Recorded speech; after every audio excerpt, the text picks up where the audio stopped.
George, let's do some crimes. Like what? I don't know. Get sushi and not pay. Dine and dash? I can dig it. How about jaywalking? Crossing the street outside the crosswalk? I'm down. How about changing lanes without signaling? Well, neither of us have a car. Or a driver's license. Oh, yeah. How about we do a podcast where we occasionally say mean things about the government? Well, that's not a crime. Yet.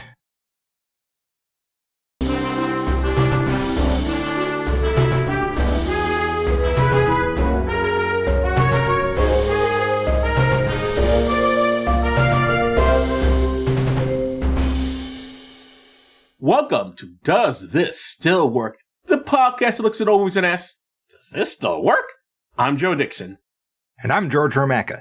And today we're discussing Repo Man from 1984 and some historical context. First, Repo Man! Repo Man! Repo Man! Repo Man! Repo Man! Okay. Yes, and some podcasty stuff. We're excited to announce that we've joined the Creator Accountability Network.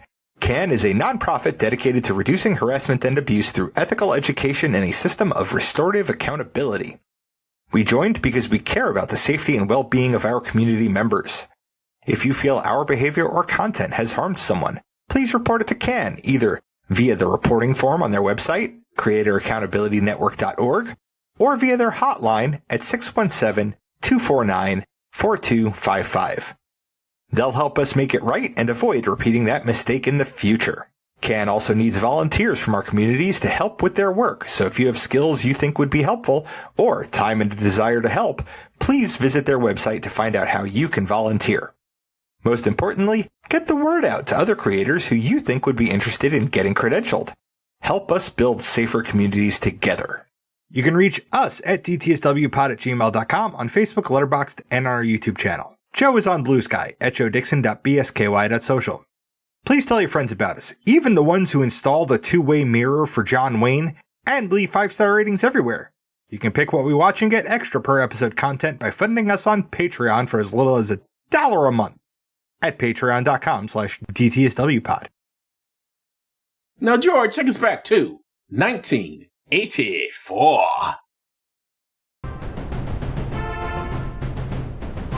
And this is the way it was. This film is all over the map. It's got repossessions, robberies, and aliens. So let's look at those things in California in 1984. Probably was plenty of it. Yeah. Especially the aliens. Yeah. Joe, give us our first headline from... Not in the same context, though. Joe, give us our first headline from the Sacramento Bee of Sacramento, California. Office consolidation move. Granite Mortgage Center lays off 23.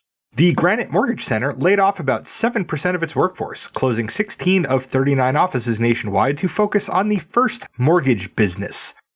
They were filling a gap that gets created when companies move into that business space because they inevitably end up with a large number of repossessions. Now, the movie is about car repossessions, not real estate ones, but I imagine the same would be true. Like, in that space. And all of this was before the housing bubble of the late, 2000 aughts. Mm-hmm. I wonder what it's like to be laid off. That's such a weird, mysterious thing to me. Yes, Joe, it must be utterly mystifying to you to know how it feels to be laid off. Yes, I've never heard of that before. Have you ever been laid off yourself? I mean, the Navy called me fat and broke up with me. Yeah, and then they discharged you. The best type of layoff is we're just basically letting you retire from the service. No, retirement comes with a pension. Well, what do you get when they give you a good discharge, or whatever it's called, honorable discharge? Nothing. Really? I thought something came with that. No, you get to say you served in the military. Okay, I thought there was more to it. Oh, boy. Nope. I really need to figure out what's going on. Yep. So, while some may claim that their interest rates are a form of robbery, they'd be wrong, because actual robberies are crimes. Joe, give us our second headline from the Fresno Bee of Fresno, California. Two different papers that are the Bee. You have the Sacramento Bee and the Fresno Bee. Apparently busy little bees. fuckers. Yeah. Before I read the headline, I just want to say, I just realized you do get something. You get all these benefits, right? You get to go to school and get money for that sort of thing. Well, you get the GI Bill, yes. So there is something at the end of the rainbow. Yeah, Anyway, but I started using that when I was still in. 1983, It's a Crime campaign results in marked reductions. From what I can gather, the It's a Crime campaign involved high visibility and covert stakeouts. Two opposite kinds of activities, really. Mm-hmm. They pulled cops from desk jobs and put them on patrol in areas where crimes were happening and set up covert checkpoints to catch drunk drivers. The campaign netted a 71% reduction in robberies, a 36% reduction in burglaries, and a 100% increase in drunk driving arrests. We led to believe from those stats that the people who were drunk driving were going off to commit robberies and burglaries? No. These are just separate segments of measurement. Oh. It just meant that they had a bigger drunk driving problem than they thought they did because they caught 100% more drunk drivers. But in their pursuit of drunk drivers, they also brought down robberies and burglaries. Well, yeah, it was a multi-pronged approach. Interesting little mix there. Mm-hmm. Okay, move on. Of course, the better things would be to address the social conditions that make crime the choice that people make. Yeah. But who the fuck are we? We know humans do crimes and fail to pay their bills, but do we know if we're alone in the universe? Joe, give us our last headline from the Los Angeles Times of Los Angeles, California. Space ears. Search for other life intensifies. Well, we didn't know the answer to Are We Alone in the Universe in 1984, and we don't know it as of this recording date, March 14th, 2026. Happy Pi Day, Joe! Thanks, George. Which apparently 2026 is also in the Star Trek lore the year that World War III breaks out. Oh, they may be closer than we thought. if you're following the news lately. Yep. Well, in 1984, we were just beginning to set up radio listening stations around the Earth to listen for signs of extraterrestrial life. NASA was using a 3-acre radio telescope at Ohio State University in its SETI, or Search for Extraterrestrial Intelligence, project. We've discovered lots of things about the universe, like pulsars, but no signs of ETs yet. And we may never find them. The universe is big. Like, really, really big. And we've barely scratched the outer edge of our own heliosphere. And even if we do find them, they might not be friendly. I know this is controversial and you and I have disagreed on this, but I'm saying we are alone in the universe. There are no other lives out there. At least not like as in human, like with a centered head and bipedal and all that sort of stuff. No, I don't think that exists. Maybe some microbes out there, but that's it. I think we're it. We're as good as it gets. God, I hope you're not right. Just from that perspective, I hope there are better beings than us in the universe. And that's why people want it. I understand that. It's just got to be better than this. No, actually, it doesn't have to be better than this. This is it. Sad but true. My position is the universe is so unimaginably big that there's probably something else out there. It's just we'll never know because the distances are too big. I could agree there's something else out there, but I don't think they get into spaceships and fly and visit people. I mean, we don't even do that. A microbe or a bacteria out there, that I can believe. Alrighty. So, Joe, let's talk about Repo Man. Let's do that. And by the way, folks, that was a relevant discussion because aliens are in this picture. Yep. Spoiler alert. I mean, I said that like at the start of the thing. You did. And it's also, I think, in our summary somewhere. So. Yep. But well, it should be. If it's not, I'm just letting you know. Oh, you mean in the Well, we post for the show summary, I mean. Yeah, the show notes. The show note. Yes, you do include it in there. Okay. This was directed and written by Alex Cox.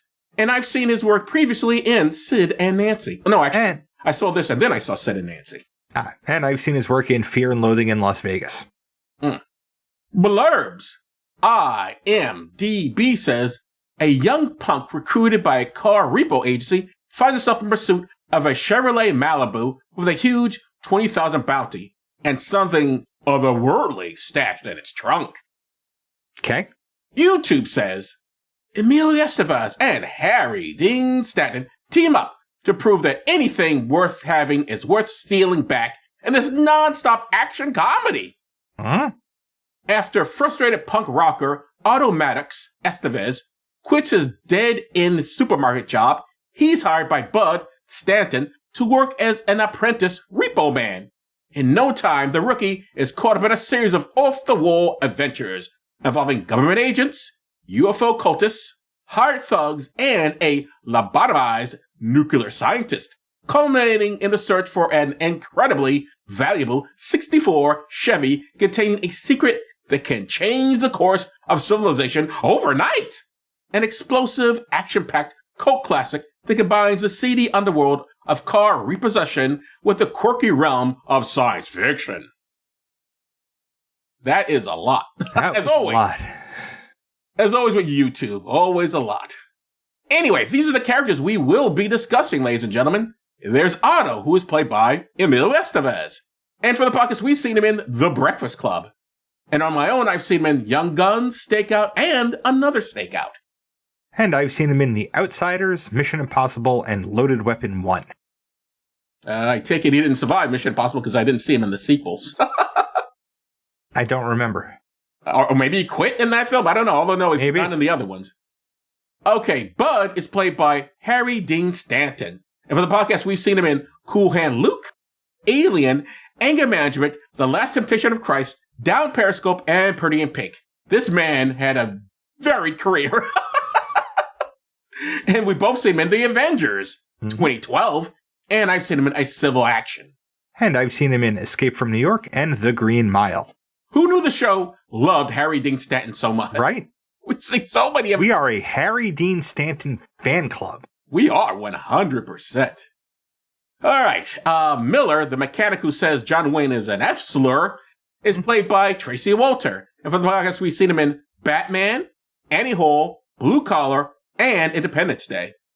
And we've both seen him in City Slickers. And I've seen him in Conan the Destroyer and Serpico. And I've seen him in The Silence of the Lambs and Aaron Brockovich.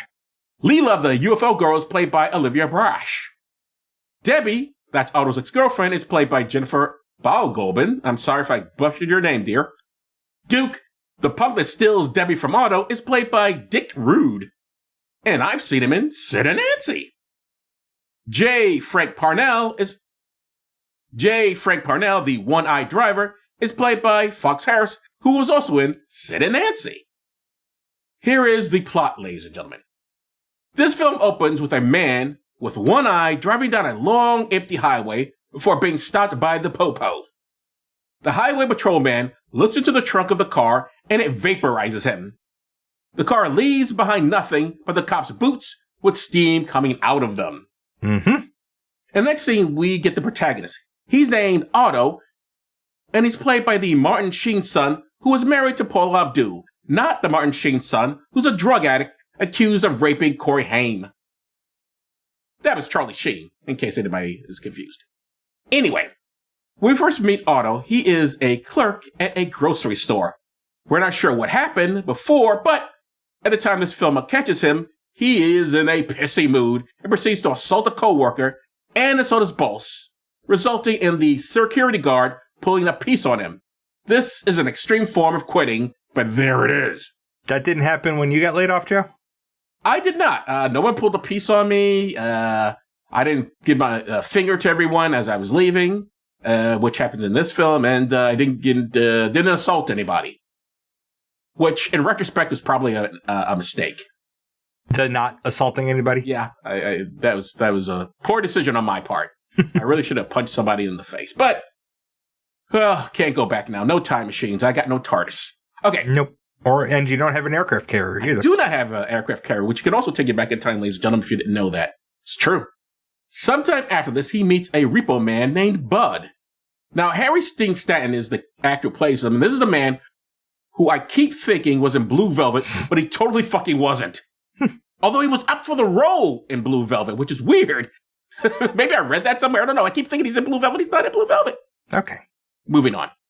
Otto doesn't become a repo man at this point. Instead, he goes to his parents looking for money. But they gave all their dough to a TV preacher who says he wants viewers' money because God wants their money.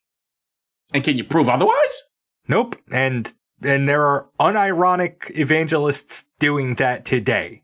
Indeed. Definitely not ironic and definitely doing it. Unable to get the cash from the parents, Otto decides to become a repo man after all. Hence, we have a movie. This leads to a series of adventures, including the one that opened the film. The car that fries people from the trunk if you open it. It'll turn out later the trunk actually contains an alien. Mm-hmm. I should make a quick mention that Otto has a girlfriend, which is amazing since, from what I can tell, from his behavior, he doesn't know what foreplay is.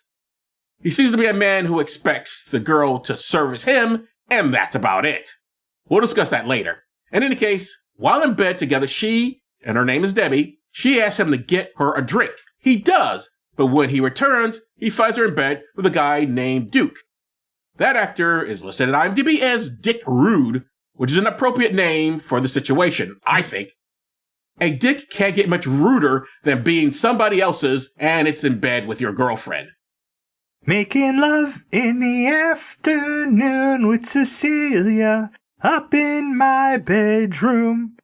I got up to wash my face. When I come back to bed, someone's taking my place. It reminded me of that verse from Cecilia, because he gets up to get her a drink and he comes back and there's somebody else in the bed. I don't even know that song. Who sang it? That's Cecilia, Paul Simon. Simon and Garfunkel. Cecilia's the name, but okay. It's Paul Simon to sing. All right, I didn't know that. Never heard the song, actually. The rest of this movie, we'll see Dick Rude and Debbie and a third friend commit a series of robberies seemingly out of boredom. Mm-hmm. Two more characters I should mention are Leela, who is obsessed with UFOs and becomes Otto's new girlfriend. She'll also end up working with the Fed to find the alien in the trunk. And she'll end up torturing Otto.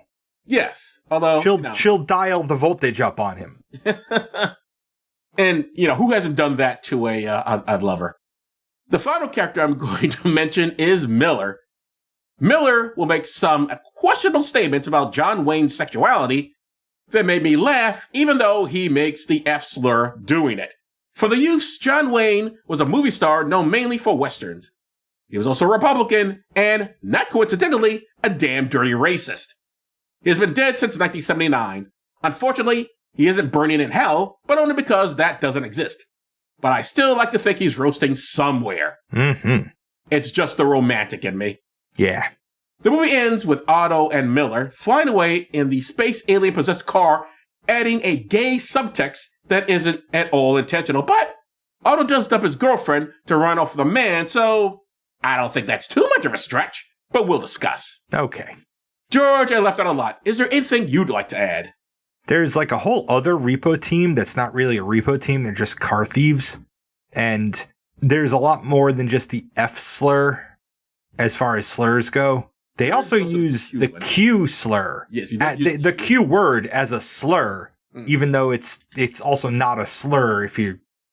It's also just a description. Yeah. But when you hurl it at somebody, it's a slur. Yes, those are also there. That's correct. Okay. With that said, let's get into the discussion. Does the ending have a gay context? And what's up with the F slur? Well, the F slurs were because it's 1984. I agree. I don't think the ending necessarily has a gay context because when he breaks up with Layla, she's like, I'm glad I tortured you. So I don't think that relationship had much staying power anyway. Well, we'll get into what other problems in that relationship. But yes, I don't think it's a gay context. I'm just kidding. It's just funny that the guy gives him the, come here. And he comes racing to the car.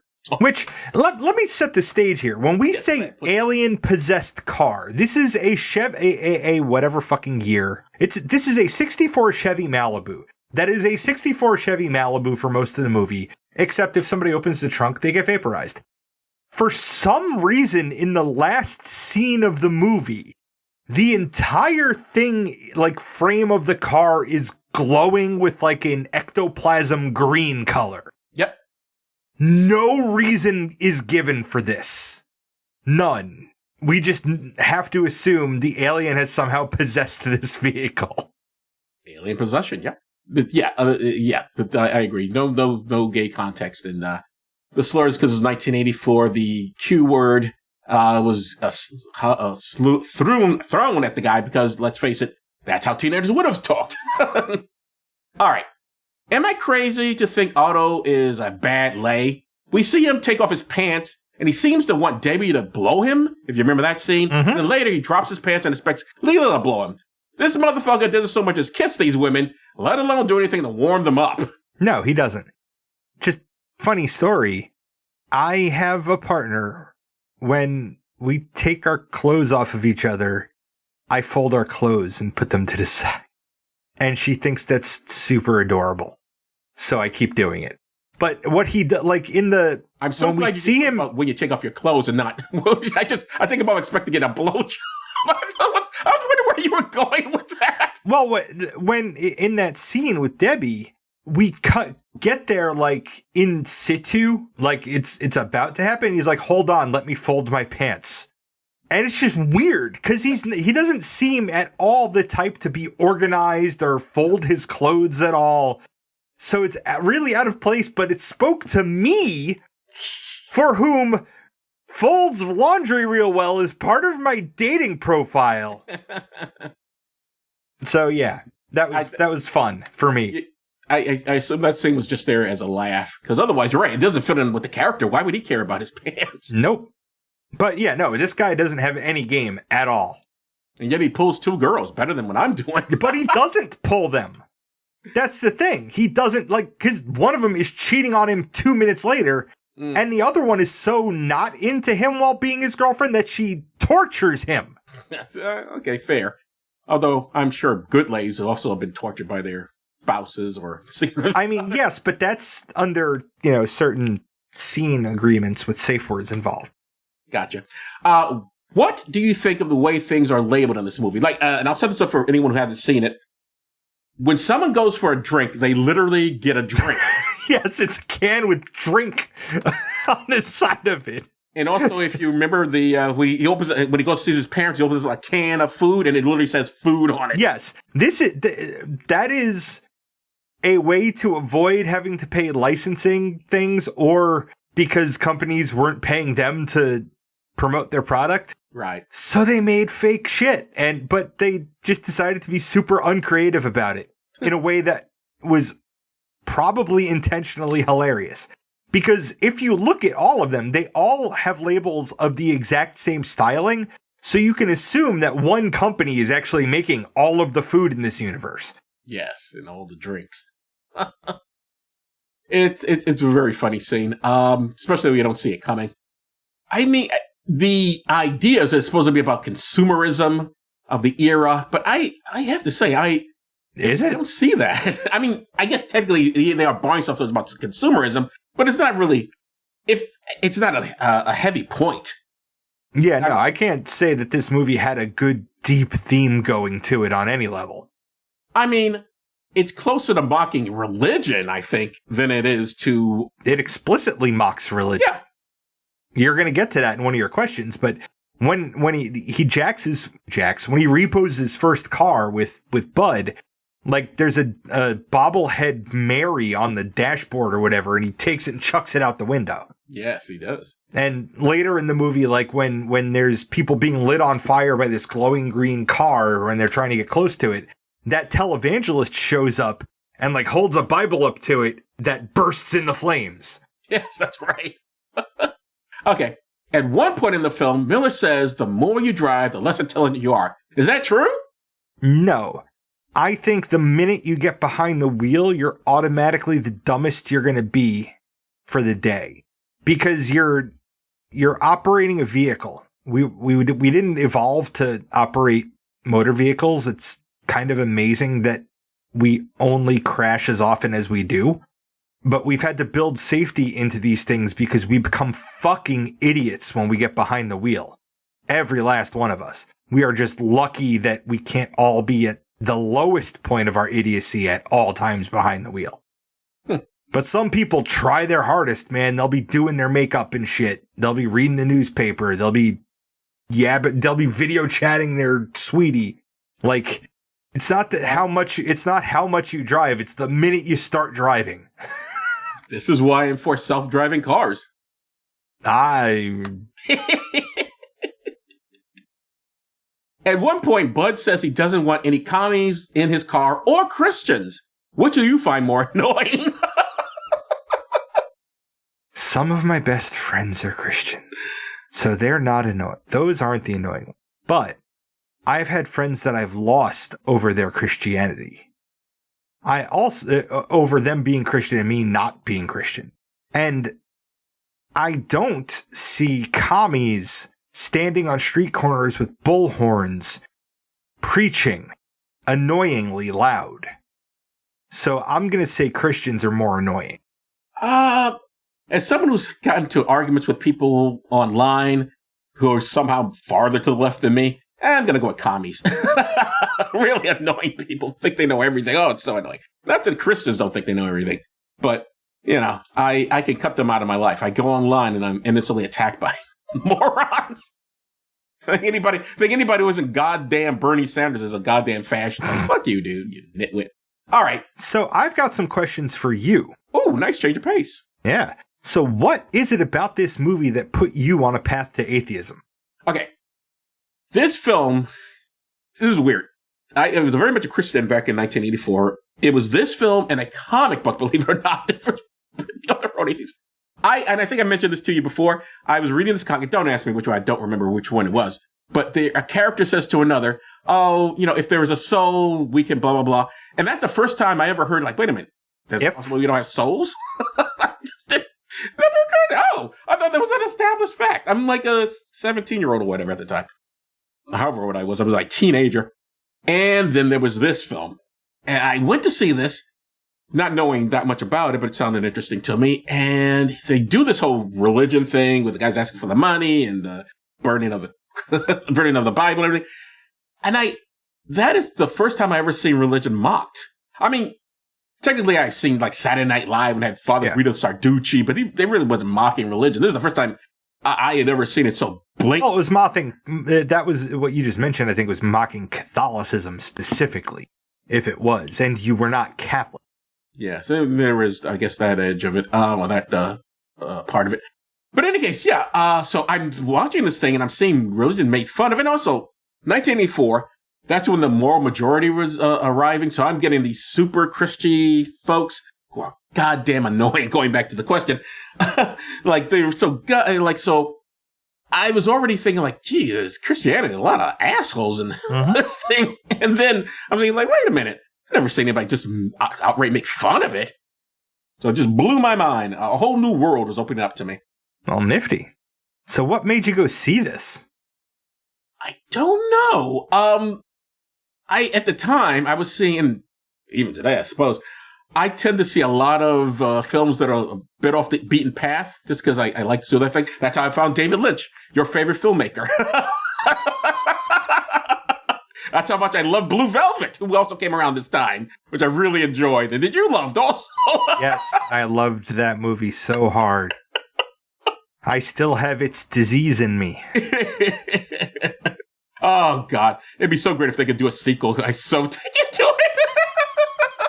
But we're just dead, so that's never going to happen anyway. What's next for me? What genre would you put this movie in? It's listed as a comedy action film. And there was, by the way, shooting in it, which I'd forgotten in this movie. Like, wow, this ending with a lot of gunfire, which was a surprise to me.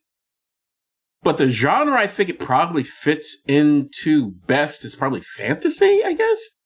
I mean, a car does fly off. It's supposedly also science fiction, but other than the references to the alien, there's nothing particularly sci-fi happening here.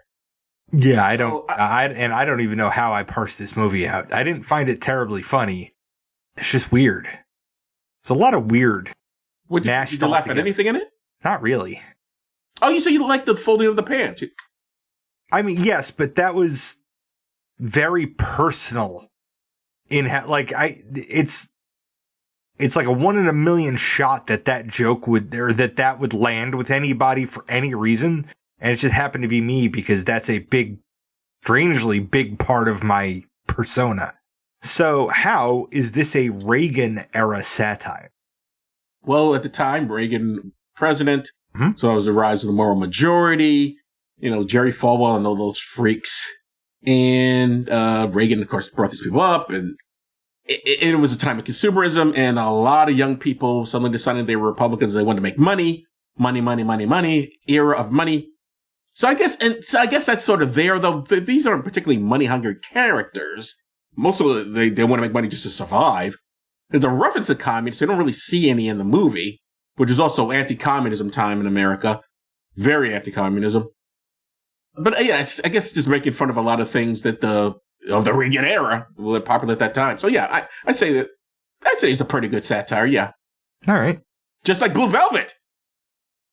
So this film features punk rock. What was your relationship to punk when you were 16? Nothing. I have no relation to punk rock. Oh, me neither, Joe. And so it surprised me how much I did enjoy the picture at the time, because I don't know who these people are. Did you know anyone outside of the cast? Did you recognize any names? No. Well, I should be specific. There's the producer. Do you recognize that name? Just curious. Didn't catch it. It's produced by Michael Nesmith. Does that name mean anything to you? Nope. He's one of the Monkees. Does that title mean anything to you? Well, yeah, I know them as a band. Yes, he's one of the Monkees. Yes, he's the one for the cat. Yeah, so I'm just saying, like, of all things, look who's the producer of this movie. Okay. So, let's get to where we really need to be, and that is, does this film work? Yeah, I don't think so. It's old. Like, it didn't age well. Like, the language in it, the racial, the way they play races against each other, like the car thieves are Hispanic. Like, it's, yeah. It wasn't funny enough to be a comedy. It wasn't believable enough to be sci-fi. It wasn't fantastical enough to be a fantasy. And I'm not sure exactly what it was making fun of while I'm watching it. So, I can't really go with it as a satire either. I don't know what it was trying to work as, so I can't say it works. I'll have to agree with you. And precisely for that reason, if you watched it today, the olds will get it. People my age will get it, but you saw it at 16. But yeah, for today's audience, a lot of the jokes are not going to get. I mean, they'll definitely find it funny. I thought you thought it was funny when they just saw let's get a drink, and then they get in the drink, literally with the word on it. That was funny. Yeah, but that's meta funny. That, like, regardless, it's still funny. It's yeah. I mean, it didn't make me laugh so much as it made me like, oh, okay. And the John Wayne thing I thought was funny, despite the slur in there. But overall, none of that saves it. It is a dated film, for sure. It's a 1984 picture that belongs in 1984. Let's leave it there. I agree. So, my friend, what's up next? Next week, we'll be talking about Trainspotting from 1996, which I feel like isn't a terribly different movie, maybe. Oh, it is. But I understand why you would think that, because they are also a bunch of punks and everything, but not. Okay. You'll see the movie. Because I haven't seen that one either. But I have. It should be interesting. So I guess that's it for this episode. I'm Joe Dixon. Thanks for listening. And I'm George Romacka.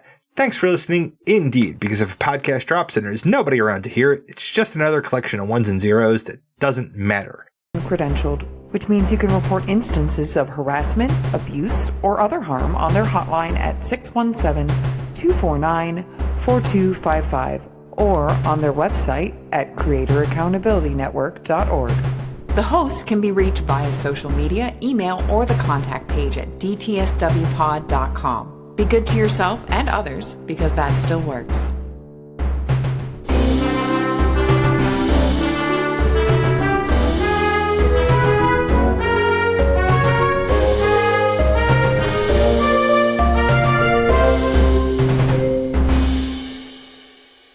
I will say this,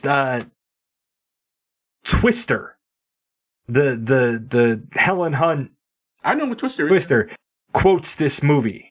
Oh, really? And I clicked, it clicked because it's normal people spend their lives trying to avoid tense situations. Repo Men spend their lives getting into tense situations, and then they go chase a tornado. Okay. So that's the thing. Well, it was a semi-popular film at the time. Dear Anne, I have been a licensed driver for nearly 6 months. Dear Ann Landers, my husband died at the age of 46 of lung cancer. Dear Ann Landers, problem, our 13-year-old son